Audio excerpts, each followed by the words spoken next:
CEU Medieval Radio, Past Perfect, the talk show about medieval and early modern culture. Hello, welcome to Past Perfect, CEU Medieval Radio's podcast on everything medieval and early modern. My name is Tinatin Mirjanashvili and I am here today with Nikoloz Aleksidze. Nikoloz Aleksidze is the Dean of the School of Governance and Social Sciences at the Free University of Georgia and is a professor of courses mainly about politics and the history of religion. He received his master's degree at the Central European University and PhD at the University of Oxford. He is the author of several books such as The Narrative of the Caucasian Schism, Memory and Forgetting in Medieval Caucasia, Georgia, A Cultural Journey Through the Wardrobe Collection, and several others. But today we're going to talk about his recent book, Sanctity, Gender and Authority in Medieval Caucasia. Professor Nikoloz, it is a pleasure to have you here. Thank you so much for hosting me, Tina. I think for the introduction, it would be better if you tell us shortly what are the main goals of this book and what inspired you to write it. Thanks for the question. And first of all, I'm really grateful to be your guest because I feel like coming home, because I always consider CU my alma mater. The history, the background of the book, there's several backgrounds actually to the book, several reasons why it came to be. First of all, the previous book, The Narrative of the Caucasian Schism, Memory and Forgetting in Medieval Caucasia, was specifically about how late antique religious controversies were remembered and processed and used for political purposes in medieval Caucasus between the Armenians and Georgians. And one of the main topics in this book was how the cult of saints was used and remembered and recycled and reused or abused in later political discourses. And this was one of the inspirations. So in a sense, this book is a sequel to the book that was published in Louvain several years ago, actually in 2018. The other and more direct source is the Cult of Saints in Late Antiquity project. I was a member of this, the Cult of Saints project between 2014 and 2018. The project was run by Brian Wood-Perkins at Trinity College, Oxford. It was funded by European Research Council. And during the full project, we were supposed to come up with a database, a massive database, which is operable now, which can be used now for everyone, by everyone who's interested in the Cult of Saints.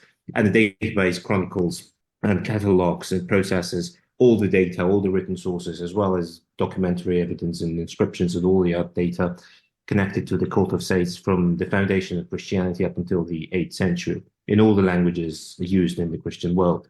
And during this project, as a member of the team, I was responsible for the Armenian and Georgian material. So I had to process, analyze, translate, and upload the Georgian and Armenian material.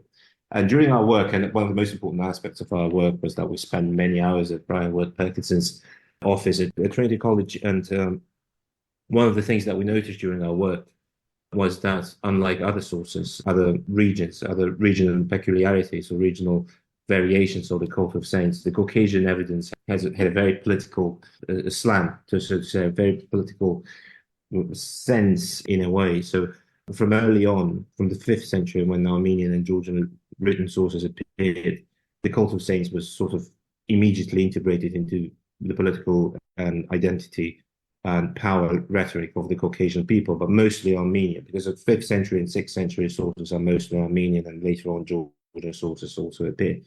So this was the main inspiration for the book, because what I wanted to do is use this experience that I accumulated over 4 years of working with Brian and other colleagues who were Syriacists, Latinists, specialists of Byzantine Greek, Coptic, and so on, and to write a book on how the Cult of Saints interacts with political rhetoric and rhetoric of legitimization in late antique Caucasia.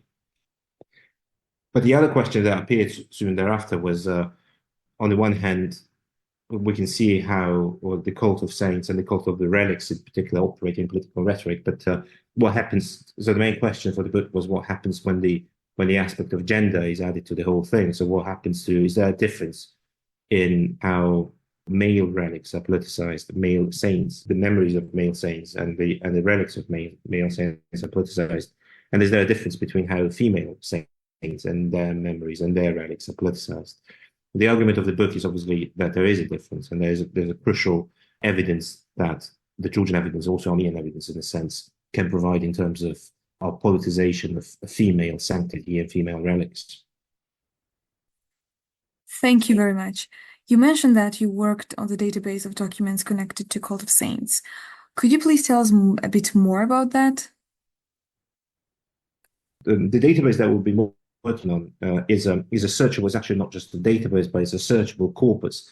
So if you're interested in the cult of particular saints, regional variations, or the differences between narrative sources, all sorts of different sources, how a particular saint was venerated, how the cult has spread, their cult has spread from one region or another, how they have been adopted or adapted or transmitted or translated, all of this can be found in our database, which is searchable.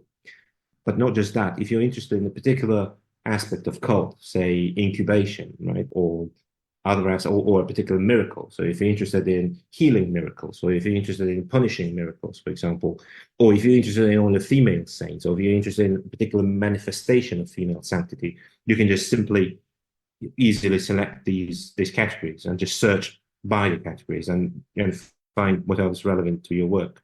What we did basically is we typed in all the original languages, providing translations. In some cases, when the texts are vast, we provided summaries. So it has basically been done, and it can be used by everyone. The other result of the project is a book, actually, collected volume that will appear probably sometime next year. Thank you very much. This is really amazing.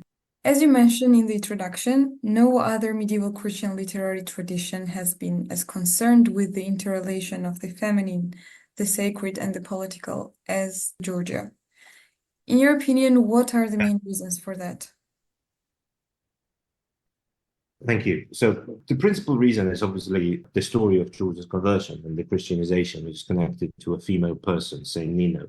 And it's not just the protagonist of the narrative, of the 7th century narrative, which was later expanded several times, and many versions of the life of Nino have appeared since the 9th century. But all the protagonists, all the pseudo-narrators, all the other side characters, those tend to be women. So in the original text, you can already see that there's a particular interest in the feminine aspect of the conversion narrative.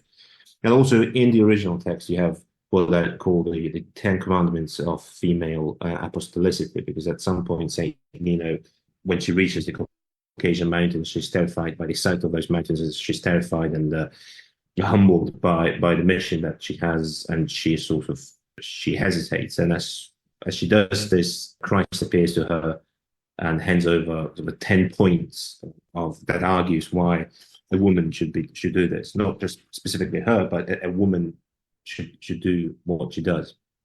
So it's already clear that in this original text, this issue of female apostolicity is problematized. But the most important issue is obviously the most obvious reason why this was problematized is the reign of Queen Tamar in the 12th century. It was a conundrum, an ideological, religious, political conundrum. Tamar's reign initially was not smooth, and she had to legitimize herself in many different ways. Not just her, obviously, by her, I mean her, but she had to do this personally, but also all the authors, all the artists that surrounded her during her lifetime and also after her death.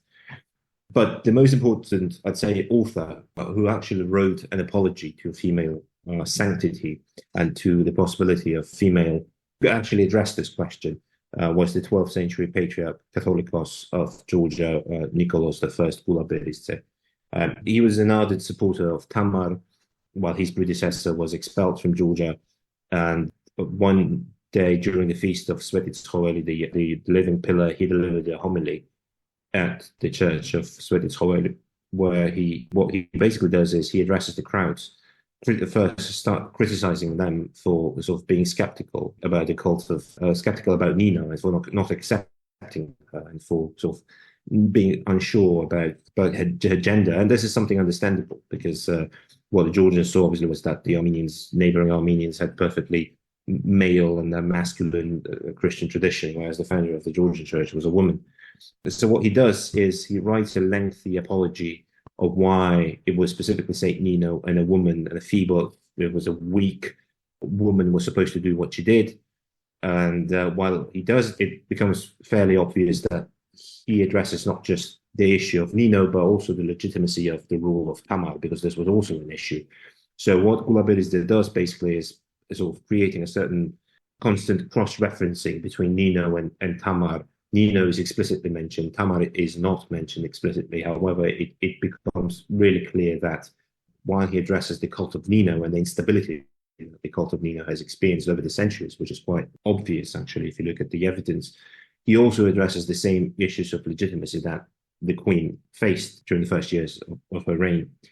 So I think that is the main reason why throughout Georgian narrative, the history, or in many sources, also especially the later ones, and also as I discussed this in my book in the 19th century, there was a revival of this problem that the Gulabiriste addressed in the 12th century.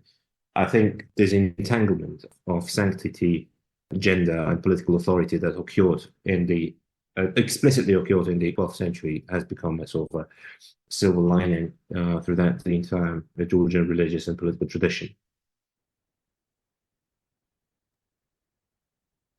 Thank you. That was exactly my next question about Saint Nino.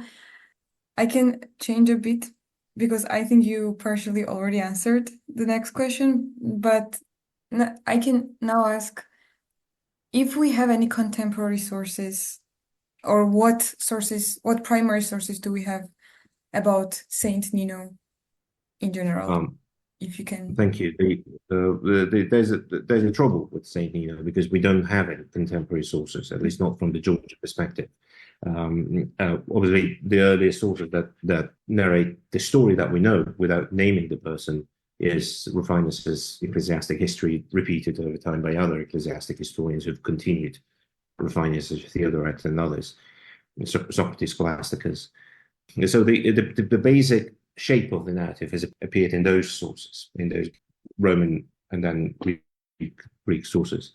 The other contemporary story is the Armenian story, the story of Agathangelos, who narrates the story of the conversion of Armenia and incidentally also of Georgia. But his version of what happened is completely different from the Georgian story. The history continues afterwards, actually, when the Greek version of Socrates, Scholasticus, which was an adaptation of Rufinus's story, which mentions a certain captive woman who converted the king and the queen and performed all sorts of miracles that we know from the Georgian sources as well. Though that Socrates was translated into Armenian and was adapted by the Armenian tradition of Moxes Paranatsi in the 8th century. And so this is an independent tradition. As for the Georgian perspective, the first reference to Nino by name actually appears in the 7th century in the conversion of Kartli, where we have a short version. So there's the chronicle of the conversion of Kartli. It's a sort of universal history, which starts with the invasion of Alexander and this sort of mythological story of the foundation of the Georgian kingdom, all the way to until Heraclius, the Emperor Heraclius. And in the middle of the narrative is inserted the story of Georgia's conversion, which is the short version. This is the first time when Nino is mentioned. Afterwards, there's a certain eruption of the cult of Saint Nino, but that happens in the 9th century when the extended life of Saint Nino was created. Several versions, at least four redactions, more or less independent redactions of the life of Saint Nino were created.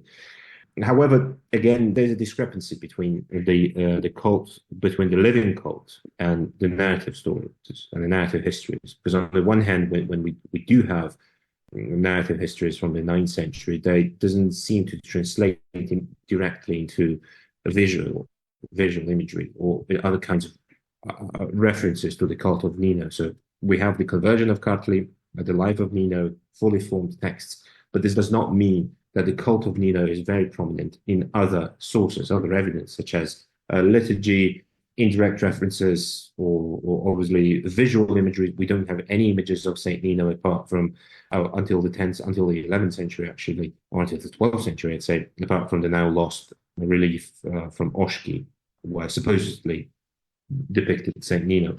So there's this problem of unevenness, because on the one hand, they have this narratives, on the other hand, it is not clear that there was a cult, strictly speaking, in a strict sense of this word, of Saint Nino. And I think the issue of gender was quite important in this sense. What happens afterwards, however, with the rise of Queen Tamar, we see a certain eruption in the cult of Nino. The metaphrastic and other versions of the life of Saint Nino appear. Nino appears in hymns. She's praised in hymns, but also in terms of visual imagery, there's a huge outburst of her visual representations across entire Georgia, which doesn't happen until the 13th century. So what I claim throughout the book, but this is not an original claim, it's been addressed many times in scholarship, is that Nino's cult experienced unevenness. It was not a happy story of sort of a constant expansion and sophistication like the Armenian prototype, like the Armenian story of Saint Gregory. Instead, I think what happened with Saint Nino, the cult of Saint Nino, it was a result of a very conscious effort by various elites across Georgia, but not just across Georgia, but also Mount Sinai, the monastery on Mount Athos, the Evira monastery, and other monasteries across Georgian monasteries across Christendom, where they tried to create the cult, the strong eventually political cult of Saint Nino. So I believe that we cannot say anything about the historicity of this person. What we can say is that her cult was, even if she existed for sure, she's a historical person, her cult didn't exist only until quite late, I think. For example, even in the 7th century, we do have the conversion of Kartli, which was created probably in the 7th century as when they tried to create a sort of standard narrative of Georgia's religious history. On the other hand, however, during the Armenian and Georgian correspondence and the so-called Book of Letters, which reflects the religious schism and the religious separation and polemic between the Armenians and Georgians, there is no reference at all to Saint Nino. The Georgians do not refer to her. Gregory the Illuminator, the Armenian patriarch, is referred to several times, but Nino doesn't feature. So again, see, there's this problem. On the one hand, we know for sure that by the 7th century there was a fully formed tradition of Saint Nino. On the other hand, in specific context, she doesn't appear. So when we speak about cults and of individual persons, we have to consider context, rhetorical context, as well as a geographic context, political context. So in some cases, these cults existed and flourished, whereas in others they sort of dwindle and waiting for a particular period to sort of erupt and act as political instruments. Today, Georgian schools teach a great amount of literature about saints you mentioned several times throughout the book, such as Saint Shushanik, Abba of Tiflis, Gregory of Khansta, and also Saint Nino, of course. In your opinion, what is their significance today? Also, as you mentioned, the fascination with the cult of the saints and its inclusion in national narratives was ignited well before the de-Sovietization, due to the tremendous effort of Patriarch Ilya II and his personal obsessions with saints. Why do you think the Patriarch has this obsession with saints, and why did he put such great effort into including the cult of saints in national narratives? Like, was it only political reasons or also others? So the rediscovery of figures of historic importance, or specifically of saints, is something that has happened across most of Europe in the 19th century. So there was a big archaeological project of discovering old saints for national and nationalistic purposes. So in this sense, there's nothing novel in what happened in Georgia, especially in the late 19th century. So, for example, if you read some of the founders of the Georgian national movement, like Ilya Javjaladze or others, or the Tergdale Ulevi, they're really, really invested in discovering old saints, old figures, and bringing them up to incorporating them into national narratives and collective memories, collective remembrances. So this started sometime in the late 19th century, and Ilya Javjaladze, who was, I think, one of the masterminds behind this project, was very keen on sort of associating particular saints with Georgia's political and mystical body. So there was this sense of that Georgia is not just a political body, but it has its mystical alter ego. It has a presence. It has there's a thing that we would call celestial, heavenly Georgia. a concept that transpires and reappears quite often during the national movement of the 80s, but also earlier, but especially in the 90s, and it's still a sort of valid quasi-theological concept that is popularized by the Patriarch Ilya II, but also by the first president of Georgia, Zviad Sapolia, was really keen on sort of talking about what celestial Georgia is.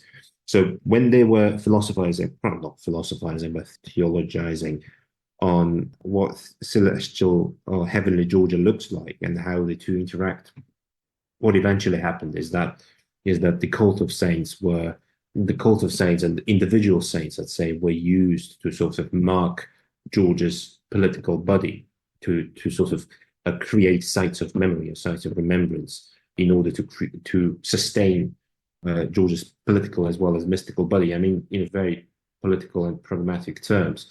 Now, a good example is the tendency in the 90s of canonization. For example, quite a few figures of history with very dubious, I'd say, Christian careers. I mean, they were probably good Christians, but I don't know how saintly they were.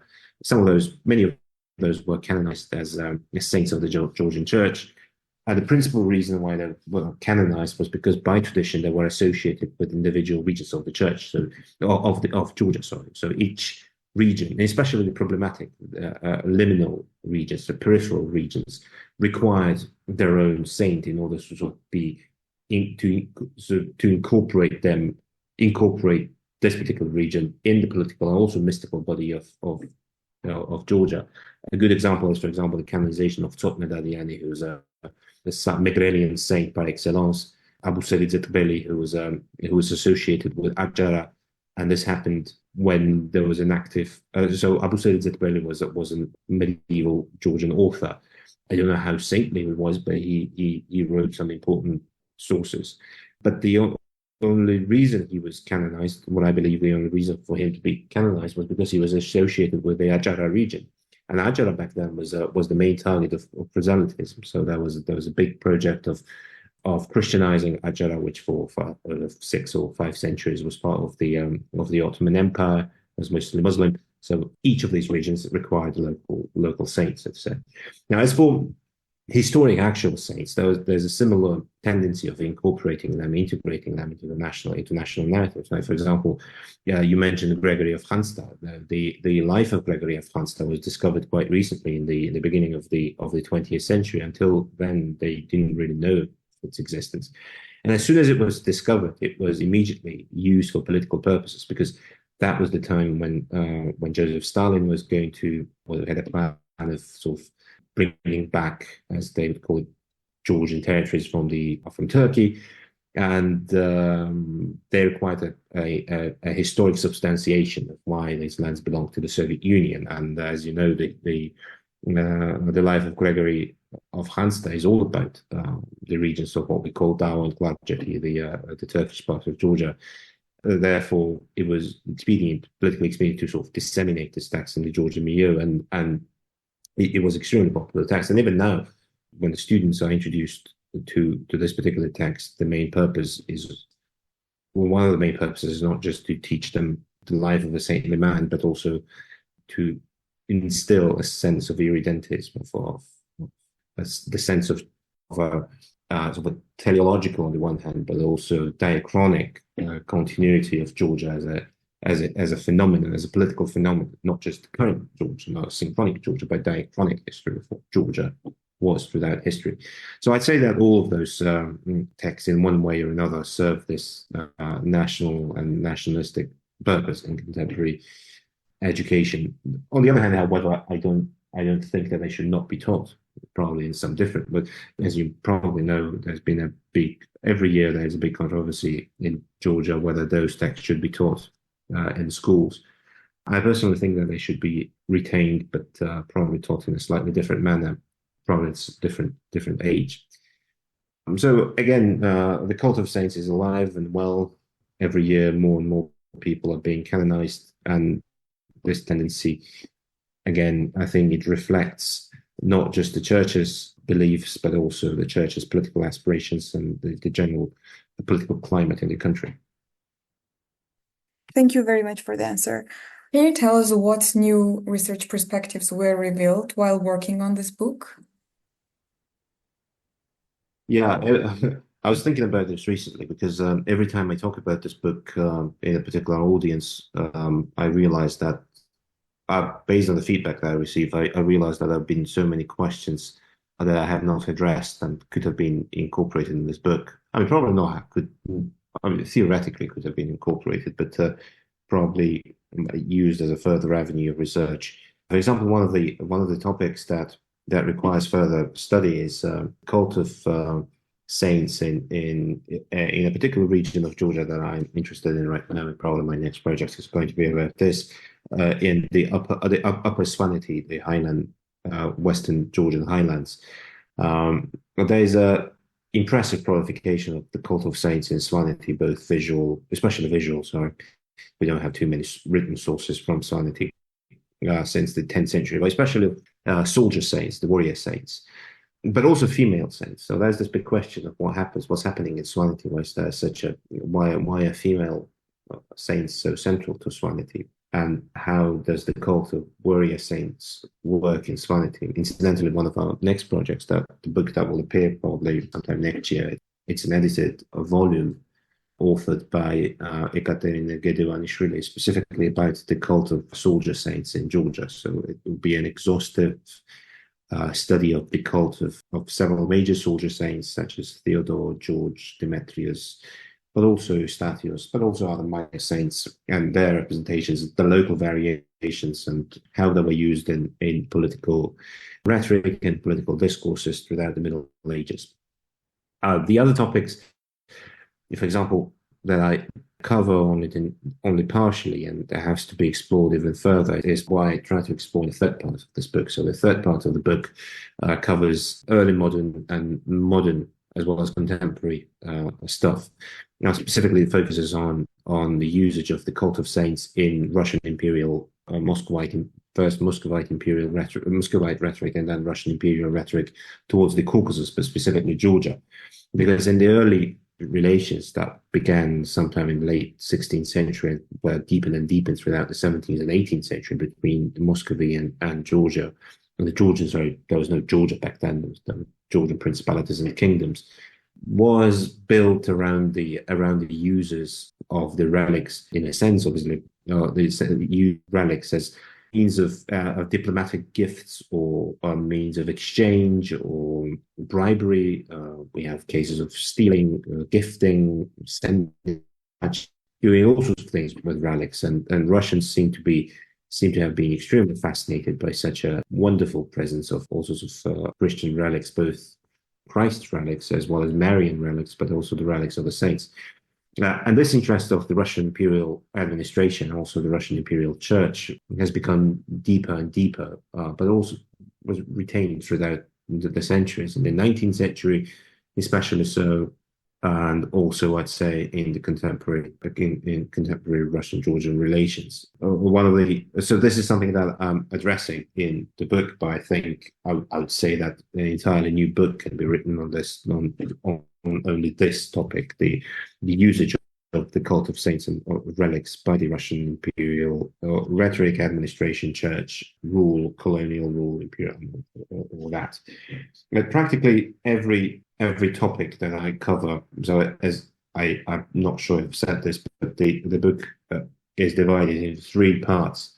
The first part addresses late antiquity, the second part addresses Middle Ages, the third part begins with the 17th century and comes all the way to the modern world, modern era. And it is sort of a kaleidoscopic rediscovery and reusage, recycling of the same cultic narratives, same foundational texts, same approaches towards the cult of relics, and uses and reuses and recyclings and so on. So each topic, I'd say, if one reads the book, one will clearly notice that there's so many new topics that can be addressed and so many different avenues that can be opened by the book. I think that could be one of the uses of the book. Thank you very much. We can end the interview with a simpler question. Can you tell us a little about your experience at CU and how did studying here helped with your future career?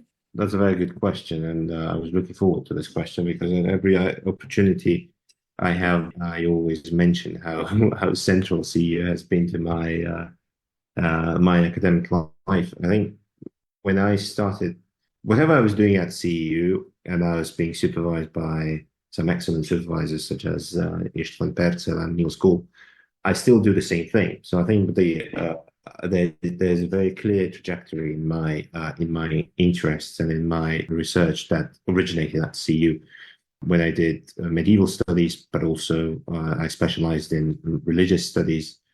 So all those classes and hours and reading groups in Byzantine literature, medieval Latin literature, philosophy as well, and so on and so on, patristic thought and so on. I still think that it has been foundational for me. But even more than that, for example, some of the courses that I designed for my own university at Free University were inspired by the courses I took at Central European University, specifically the ones that addressed the one about religion and political thought. And now I'm professor of the history of religion and political thought. It was so inspired by the CEU professors have been doing, such as Matthias Riedel or Yuri Gereby and others.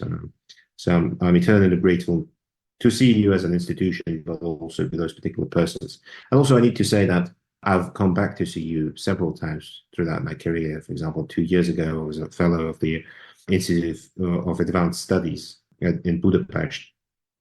And again, this fellowship was crucial to the development of my book, because what CEU always manages to do, but also in this particular case, the Institute of Advanced Studies, is to bring together specialists of extremely different fields, but people who are able to support each other's works in an intelligent manner and to provide feedback from their own perspective.